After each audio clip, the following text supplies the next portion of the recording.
हरियाणा के हथनीकुंड बैराज से पानी छोड़े जाने के बाद दिल्ली में यमुना नदी उफान पर है। पानी बढ़ने से यमुना का जलस्तर जो है वो खतरे के निशान के आसपास पहुंच चुका है। जलस्तर बढ़ने की वजह से यमुना में रहकर खेतीबाड़ी करने वालों को अपना ठिकाना बदलना पड़ा।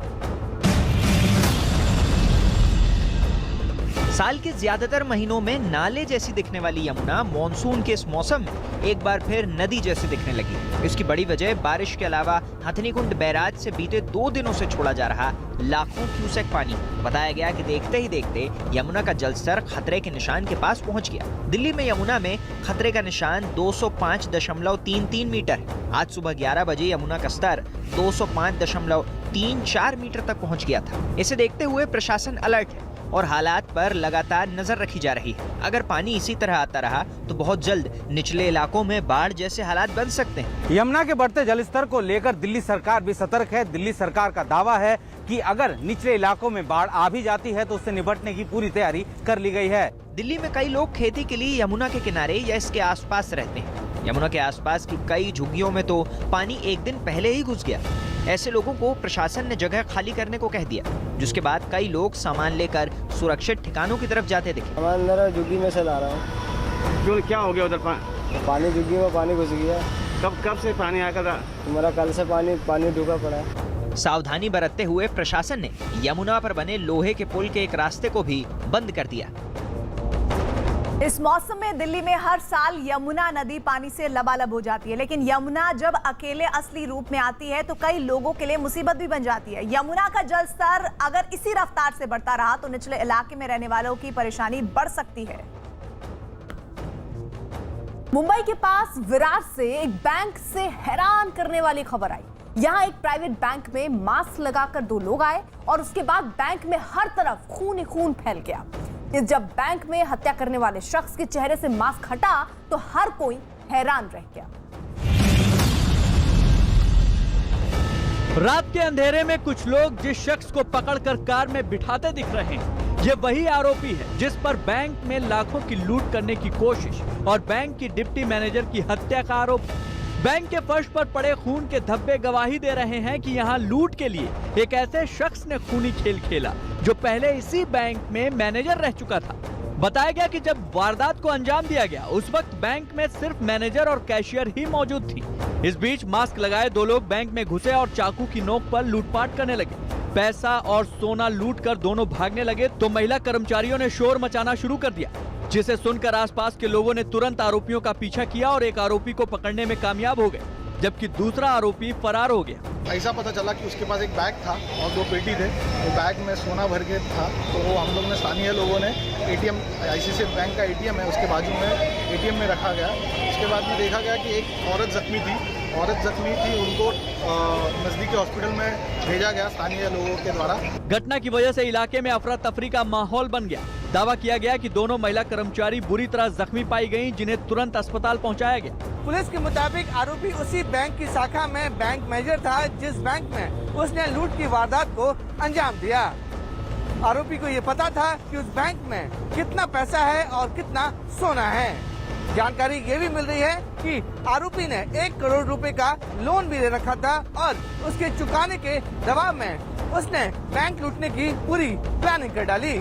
लेकिन बैंक में काम करने वाली महिलाओं की हिम्मत और आसपास के लोगों की सतर्कता की वजह से आरोपी के मंसूबे पर पूरी तरह से पानी फिर गया। माना जा रहा है कि आरोपी ये भी जानता था कि बैंक बंद होने के बाद रात के 8 बजे तक वहां सिर्फ 2 महिलाएं रहती हैं। यही वजह है कि उसने लूट का वक्त वही चुना। 7:30-7:30 दरम्यान निघून गेलेला होता।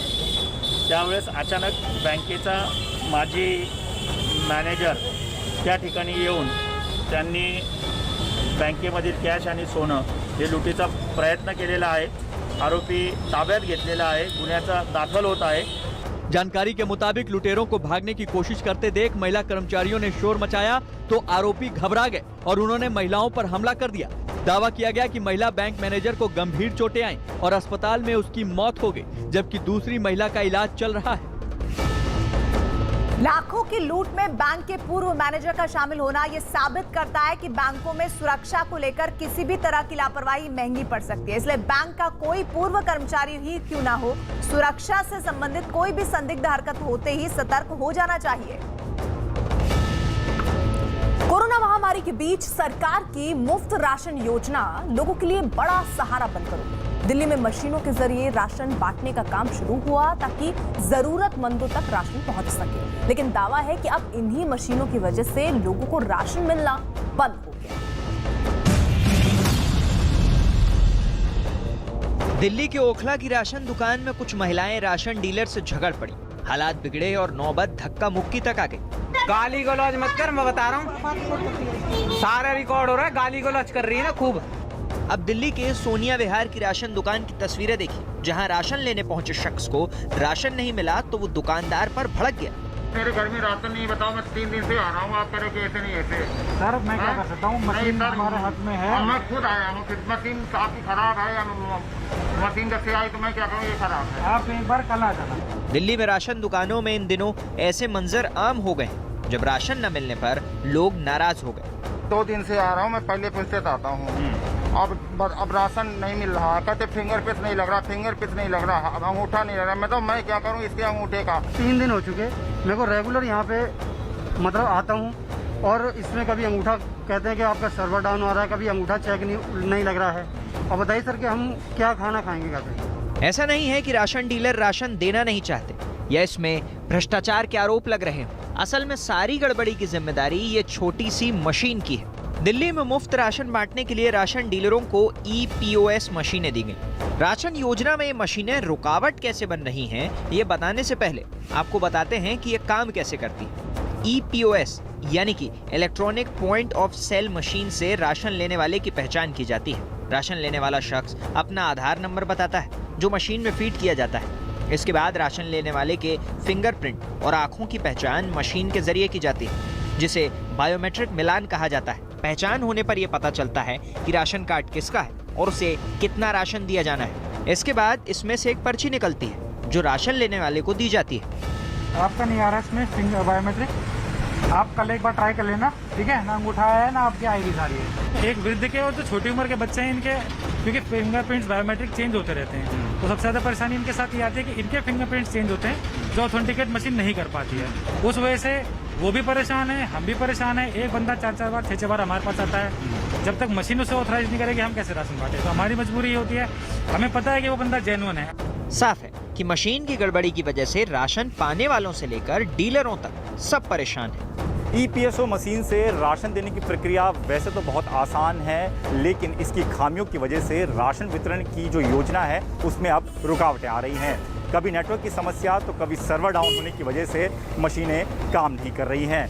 ऐसे में साफ है कि जिन मशीनों को सुविधाजनक बनाने के लिए योजना में जोड़ा गया था, उन्हीं मशीनों की वजह से अब लोगों को परेशानी झेलनी पड़ रही है।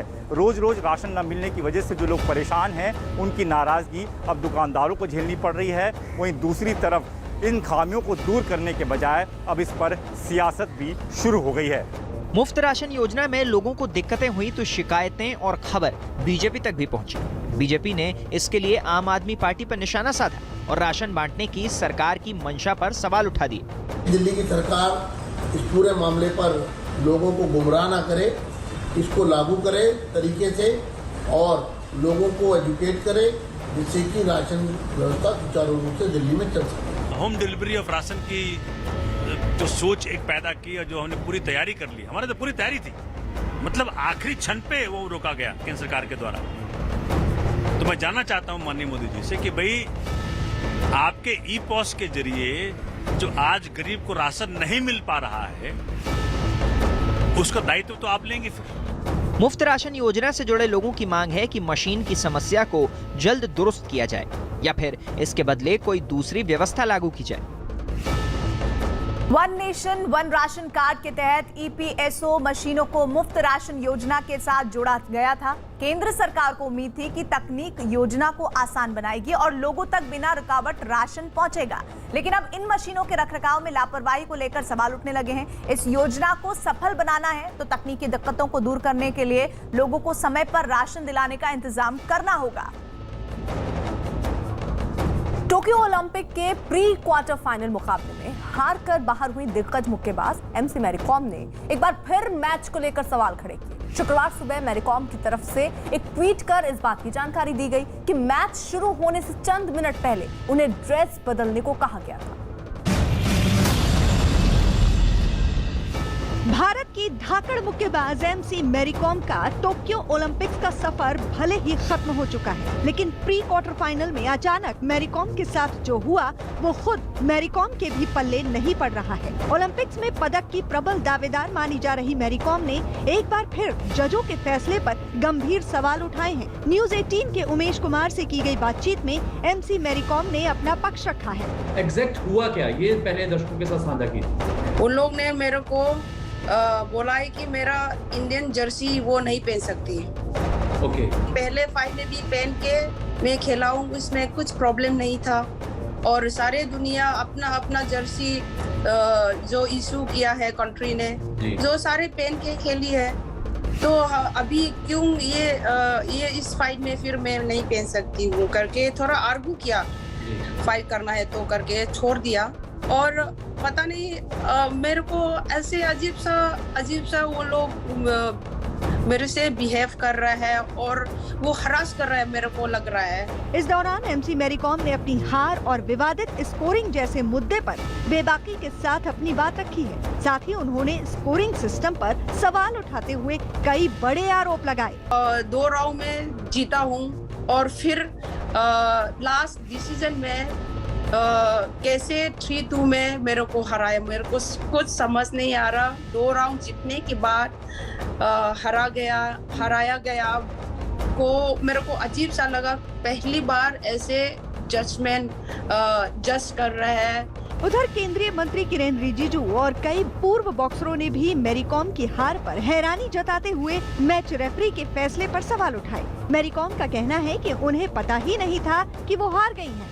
मैच होने के बाद जब उन्होंने सोशल मीडिया पर देखा तो पता चला कि वो हार गई हैं। मैरी कॉम के मुताबिक सबसे बुरी बात ये थी कि रिव्यू या विरोध दर्ज कराने का मौका नहीं था। मैं बहुत बहुत बैड फीलिंग किया कि इंडिया के लिए मैं कुछ खाली हाथ आना पड़ा। मैं जरूर कुछ कम से कम मैं मेडल के लिए लेके आना चाहती थी, लेकिन पता नहीं मेरा किस्मत में क्या लिखा हुआ है। दरअसल गुरुवार को टोक्यो ओलंपिक्स के प्री क्वार्टर फाइनल मुकाबले में मैच के बाद भी मुक्केबाज मैरी कॉम ने जजों के फैसले पर सवाल खड़े किए थे। मैरी कॉम ने कहा था कि मैच के बाद उन्हें लगा था कि वो ये मुकाबला जीत चुकी हैं, लेकिन जजों का फैसला उन्हें हैरान करने वाला था, क्योंकि जजों के फैसले के बाद उन्हें पता चला कि जजों ने उन्हें हारा हुआ घोषित किया है। 38 साल की भारतीय मुक्केबाज एमसी मैरी कॉम गुरुवार को कोलंबियाई खिलाड़ी इंग्रिड वालेंसिया से प्री क्वार्टर फाइनल मुकाबला हार गई थी और टोक्यो ओलंपिक से बाहर हो गई थी। गुरुवार के मुकाबले में एमसी मैरी कॉम 2 बाउट जीत पाई, जबकि इंग्रिड ने 3 बाउट जीते। जजों के रिजल्ट के मुताबिक मैरी कॉम ने तीसरी और 5वीं बाउट अपने नाम की थी, लेकिन जिस तरह से मैरी कॉम ने अपनी हार के पीछे साजिश का इशारा किया है वो अपने आप में कई सवाल खड़े करता है। तुर्की के जंगलों में लगी भीषण आग अब शहरी इलाकों तक भी पहुंच गई है। आलम यह हो चुका है कि हर जगह धुएं और आग का जबरदस्त गुब्बार देखने को मिल रहा है। प्रशासन की तरफ से रहस्यमय ढंग से लगी आग को बुझाने के लाख जतन किए जा रहे हैं, लेकिन बेकाबू आग लगातार विकराल होती जा रही है। दावा किया जा रहा है कि आग की वजह से भारी जानो माल का नुकसान हो रहा है। तुर्की का ये दावानल अब शहरों की तरफ बढ़ निकला है। आग और धुएं का ये भयानक गुबार मानो सब कुछ जलाकर राख कर देने को आमादा है। जंगलों को अपनी जद में लेने वाली यह आग प्रचंड रूप से आगे बढ़ती जा रही है। हवाओं के रुख के साथ लगातार आग बढ़ रही है। इस आग की दहशत को ऐसे ही समझा जा सकता है कि अब इस आग ने आबादी वाले इलाके का रुख कर लिया है। सोशल मीडिया पर वायरल हो रहे कई वीडियो के जरिए आग की दहशत को समझा जा सकता है। इस वीडियो को ही देख लीजिए। समंदर के किनारे कई लोग धूप का आनंद ले रहे हैं कि अचानक आग की लपटें इनके शरीर को झुलसाने लगती हैं, जिसका नतीजा ये होता है कि आनन फानन में इन लोगों को ये जगह खाली करनी पड़ती है। तुर्की के वन मंत्री बेकिर पाकेट मिरली के मुताबिक बुधवार और गुरुवार को आग लगने की 58 घटनाएं हुई हैं। इन घटनाओं की वजह से भारी वन संपदा को नुकसान पहुंचा है। आग लगने के कारणों की बड़े पैमाने पर जांच शुरू की गई है। हालांकि 38 जंगलों में आग पर काबू पा लिया गया है। तुर्की में आग पर काबू पाने के लिए सरकार हर संभव कोशिश कर रही है। सरकार की तरफ से ये भी दावा किया जा रहा है कि कई जगहों पर आग पर काबू भी पा लिया गया है, लेकिन अलग अलग इलाकों से आग की घटनाओं की जो तस्वीरें सामने आ रही हैं वो सरकार के दावों की पोल खोल रही है। ऐसे में हैरानी की बात यह है कि अब तक आग लगने के पीछे की सही वजहों का पता नहीं चल पाया है। तुर्की के अलग अलग जंगलों में एक साथ भड़की यह आग सबसे ज्यादा उन इलाकों पर कहर बरपा रही है जो इलाके जंगल की सरहद से सटे हुए हैं। यहाँ बड़े पैमाने पर लोगों के रेस्क्यू का काम जारी है। बड़े बड़े हवाई जहाज फायर फाइटिंग के लिए लगातार अभियान में जुटे हुए हैं। सरकारी आंकड़ों के मुताबिक इस आग पर काबू पाने के लिए 35 विमान, 500 वाहन और 4000 वनकर्मी लगे हुए हैं। बावजूद इसके आग अब तक कई शहरी इलाकों को घेरे हुए है, जहां से लोगों को सुरक्षित निकाले जाने की कोशिशें लगातार जारी हैं। तुर्की के जंगलों में लगी इस आग की चुनौती को ऐसे ही समझा जा सकता है कि जिन इलाकों में आग लगी है वहां मौसम पहले ही काफी गर्म है। यही वजह है कि आग बेकाबू होकर लगातार आगे बढ़ती जा रही है, जबकि इसी गर्म तापमान की वजह से आग को बुझाना भी सरकार और प्रशासन के लिए चुनौती की वजह बना हुआ है। अफगानिस्तान में तालिबान के हमले में मारे गए पुलित्जर पुरस्कार से सम्मानित भारतीय फोटो जर्नलिस्ट दानिश सिद्दीकी की हत्या में मामले में बड़ा एक पर्दाफाश हुआ। अमेरिकी न्यूज रिपोर्ट में यह हैरान करने वाला दावा किया गया कि दानिश सिद्दीकी को तालिबान के आतंकियों ने मस्जिद से निकालकर उन पर गोलियां चलाई और उनके शव को भी क्षत विक्षत कर दिया। वॉशिंगटन एग्जामिनर नाम की मैगजीन में दावा किया गया है दानिश सिद्दीकी की मौत कोई हादसा नहीं थी, बल्कि तालिबान की सोची समझी साजिश के तहत उनकी हत्या की गई थी। अमेरिकी मैगजीन में साफ कहा गया कि दानिश की पहले तो भारतीय पत्रकार के तौर पर पहचान की गई, उसके बाद तालिबान ने अपने चिर परिचित अंदाज में उनकी हत्या कर दी। वॉशिंगटन एग्जामिनर में छपी रिपोर्ट के मुताबिक सिद्दीकी उस वक्त जिंदा थे जब तालिबान ने उन्हें पकड़ा। तालिबान ने सिद्दीकी की पहचान की और फिर उन्हें और उनके साथ के लोगों को भी मार डाला। कमांडर और उनकी टीम के बाकी सदस्यों की मौत हो गई क्योंकि उन्होंने उसे बचाने की कोशिश की थी। अमेरिकी मैगजीन वॉशिंगटन एग्जामिनर में गुरुवार को छपी रिपोर्ट में बताया है कि दानिश सिद्दीकी की कंधार शहर के स्पिन बोल्डिक जिले में अफगान सैनिकों और तालिबान के बीच संघर्ष को कवर करने के दौरान मौत हुई थी। वो उस वक्त अफगान नेशनल आर्मी की टीम के साथ स्पिन बोल्डिक इलाके की यात्रा पर थे। वो अफगान सैनिकों और तालिबान के बीच पाकिस्तान के साथ लगी सीमा क्रॉसिंग पर नियंत्रण के लिए जो जंग चल रही है उसे कवर करना चाहते थे, लेकिन उसी दौरान तालिबान ने अपने नापाक मंसूबों को अंजाम दिया। दानिश सिद्दीकी की मौत के बाद कई पहलुओं की गंभीरता से पड़ताल के बाद अमेरिकी मैगजीन ने दावा किया हमले के दौरान दानिश सिद्दीकी को छर्रे लगे थे, इसलिए स्थानीय मस्जिद में उन्हें इलाज के लिए ले जाया गया। लेकिन जैसे ही इस बात की खबर फैली दानिश मस्जिद में है, तालिबान ने मस्जिद को घेर लिया। जांच में इस बात का भी पता चला है कि दानिश सिद्दीकी की मौजूदगी के कारण ही मस्जिद पर हमला किया गया था। अमेरिकन इंटरप्राइज इंस्टीट्यूट में सीनियर फेलो माइकल रूबिन ने अपने रिपोर्ट में लिखा है व्यापक रूप से प्रसारित एक तस्वीर में सिद्दीकी के चेहरे को पहचानने योग्य दिखाया गया है। हालांकि भारत सरकार के एक सूत्र द्वारा मुझे प्रदान की गई दूसरी तस्वीरों और सिद्दीकी के शव के वीडियो की समीक्षा की, जिसमें देखा कि तालिबान ने सिद्दीकी के सिर पर हमला किया और फिर उन्हें गोलियों से छलनी कर दिया। इतना ही नहीं, रिपोर्ट में यह बात भी साफ कही गई है कि जिस वक्त तालिबान ने दानिश सिद्दीकी को पकड़ा उस वक्त वो जिंदा थे। तालिबान ने पहले भारतीय पत्रकार के तौर पर उनकी पहचान की और फिर उनके साथ के लोगों को भी मार डाला। अभी तक तालिबान की तरफ से लगातार इस बात का इनकार किया जाता रहा है कि दानिश सिद्दीकी की मौत के मामले में उनका कोई हाथ नहीं है, लेकिन अमेरिकी मैगजीन की रिपोर्ट ने एक बार फिर तालिबान के बेरहम चेहरे को बेनकाब कर दिया है।